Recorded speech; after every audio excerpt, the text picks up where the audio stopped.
मानवों को मैं अभिवादन करता हूँ और आप सभी को मेरा जय भीम, नमो बुद्धाय। चैप्टर 2 सदाचरण की आवश्यकता।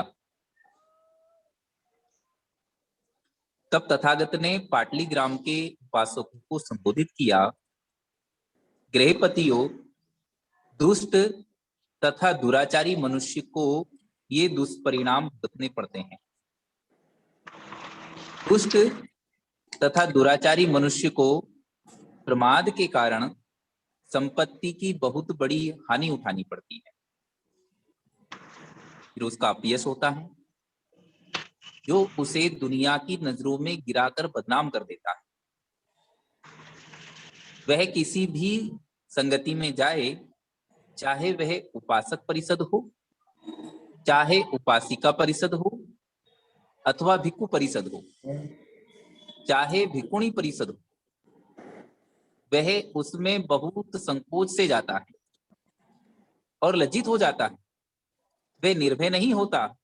यह तीसरी हानि है। फिर मरते समय उसे मानसिक शांति नहीं होती।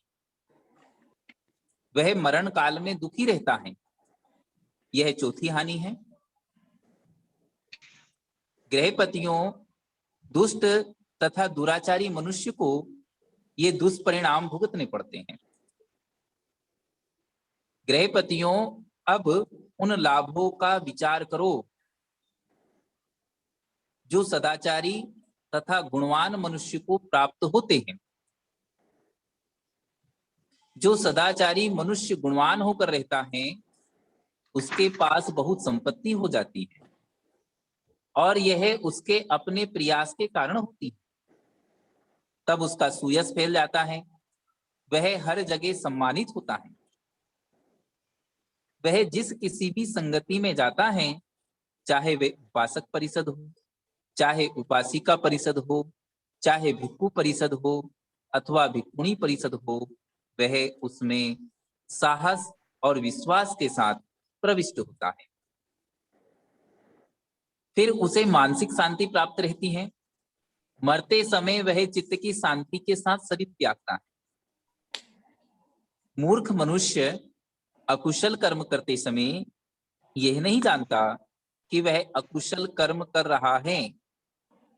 उसके अपने अकुशल कर्म उसे अग्नि के समान जला देते हैं।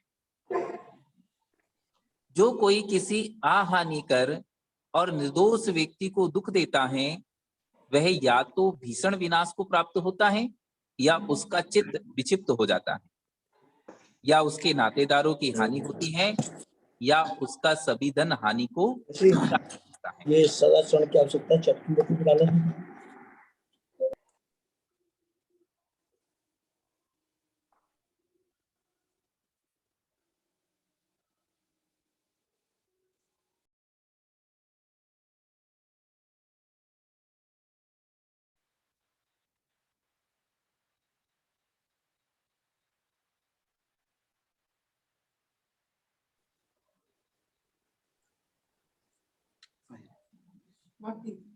कंटिन्यू करें आचार्य जी।